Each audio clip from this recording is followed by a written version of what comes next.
Yep.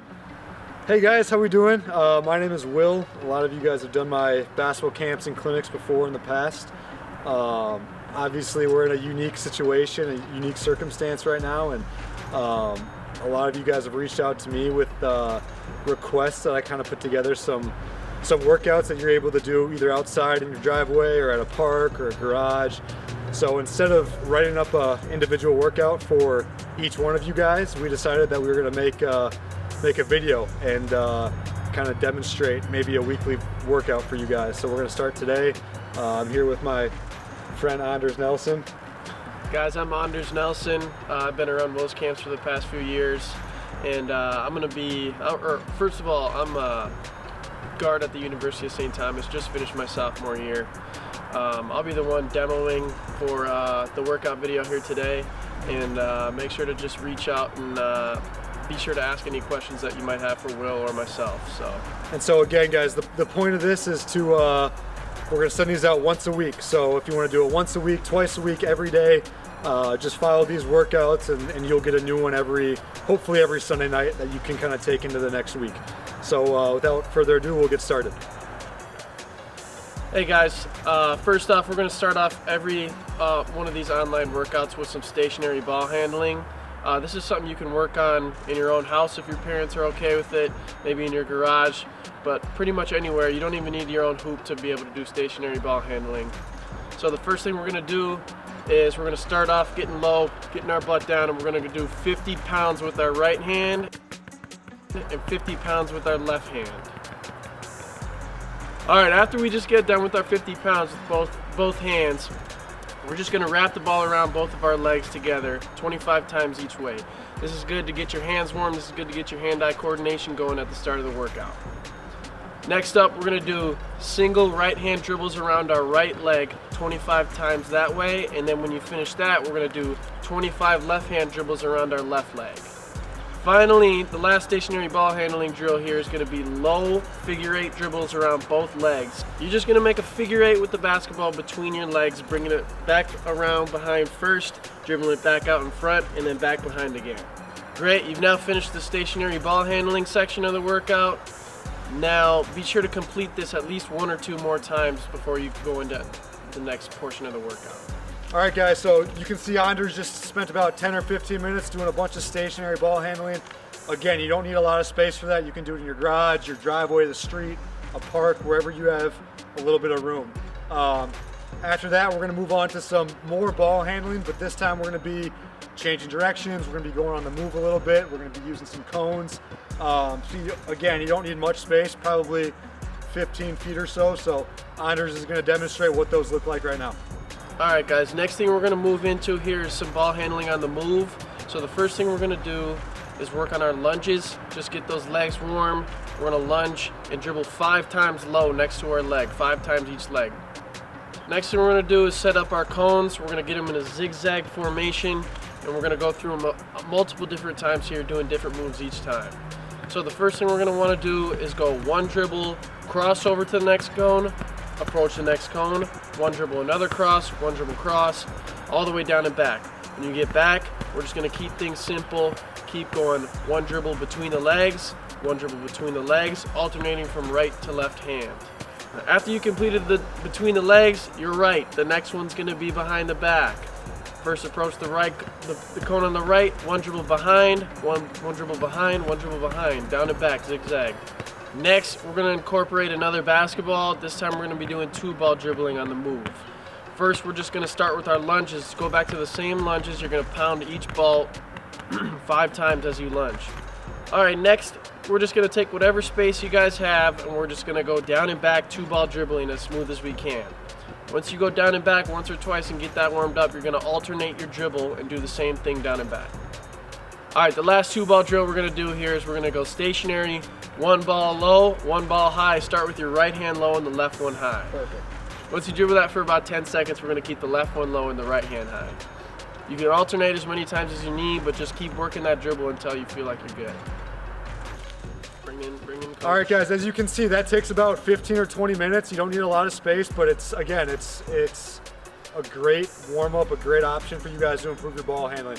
After that, about 15, 20 minutes, We're gonna move into, if you have the option to use a basket, we're gonna move into some layups, incorporate some of that ball handling into finishing, into shooting, and go from there. So right now Anders is gonna demonstrate some different drills you can do around the basket, help with your layups, both your right hand and your left hand. The first layup warm-up we're going to do here is going to be 4 different kinds of layups alternating on different sides of the hoops. So the first one you're going to do is just your basic right hand layup coming in on the right side. You're going to go right hand on the right side. After that, you're going to take the ball to a reverse, and you're going to do a reverse layup with your right hands coming in on the right side. You're going to want to practice these both maybe 2 or 3 times each, and then move towards the left side of the floor. You're going to want to do the same thing, left hand layup, just dribble in with your right or your left hand, finish with your left hand, and then this one might be a little bit more advanced as well, but you can try and do the left hand reverse.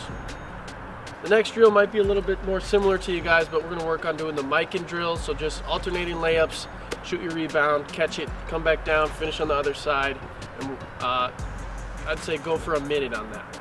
All right, for shooting, we're going to do our warm-up here. We're just going to go 5 makes from 2 feet in, 5 makes from a couple feet back out, and then 5 makes from free throw line to get our jump shot warm. After that, we're going to work the backboard a little bit. We're going to start on the block, back it out a little bit, and then work on getting those banks down. So why don't you make 5 or 10 shots from just a step out beyond the block. All right, depending on what kind of space you have, we're going to try and work the wing, the top of the key, and the opposite wing. So start on one of the wings, and we're going to go 5 dribble pull-ups into makes from each side. So I'm going to go 5 one dribble right pull-ups. After I make those, I'm going to go to my left and do 5 one dribble left pull-ups. After that, I do the same thing at the top of the key and then the opposite wing as well. The last shooting warm-up we want to incorporate is a one dribble pull-up on the baseline. So you're going to want to position yourself on the side of the hoop, and this one's going to be more stationary. So you're just going to be standing there, just take your one dribble and then work those feet as quick as you can to get into your pull-up. Make 5 of those on each side. All right, guys, so Anders just demonstrated everything you can do off the dribble. Obviously, you can just do this by yourself. You don't really need a second person for this, but again, follow this exactly as you want, or come up with your own modifications, but this just gives you a good baseline for different things you can do. The last thing we want to do is all catch and shoot stuff. So we've worked a fair amount on ball handling, we've done different layups, we've done different shots off the dribble. The last thing we want to do is going to be everything catching and shooting the ball. So this works best if you have a sibling, your mom, your dad, a friend, somebody who can help rebound and pass for you for these last 10 or 15 minutes. Obviously, there's a lot of different modifications for these catch and shoot drills, but we're going to start off with a couple of easy ones. So the first one we're going to do is just do have your partner rebound you, and you're just going to pace yourself back and forth between the elbows. I'd say try and make 10 before you move to the next spot. After that, you're going to do the same thing. You're just going to move spots on the floor. So you could start on one of the elbows and then pace yourself over to the corner. So you're going to be going back and forth from the corner to the elbow, shooting your catch and shoot jumpers. I'd say make 10 of those. You can do the same on the other side. All right, this next drill is a little bit more creative. You're going to start by picking 10 spots on the floor. This could be a layup, this could be a mid-range, this could be a specific type of shot, it could be a pull-up, or even just a spot-up 3. But the goal of the drill is to start at one spot, and you can't advance to the next spot until you make 2 of those shots in a row. All right, last catch and shoot drill we're gonna do, guys, is around the world, one of the class favorites. You're gonna start in the corner. You're gonna make 5 jumpers from mid-range and 2 jumpers from 3 until you advance to the next spot. So you're gonna start in the corner.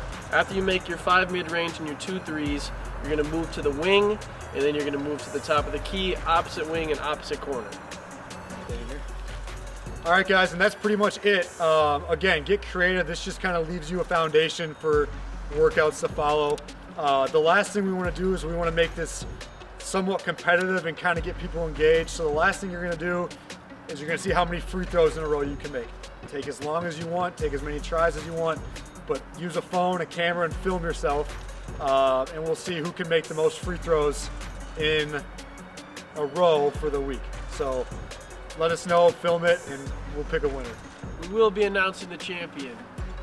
If you can beat Anders, you get some type of prize. Gatorades. All right, guys, so as you can see, that's our outdoor workout. Hopefully you guys can learn something. Again, find a driveway, a park, a playground, anywhere that you have some space to work on this. Obviously, these are kind of unique times we're in right now, so make sure you make the most of it. Don't let these next few months go to waste.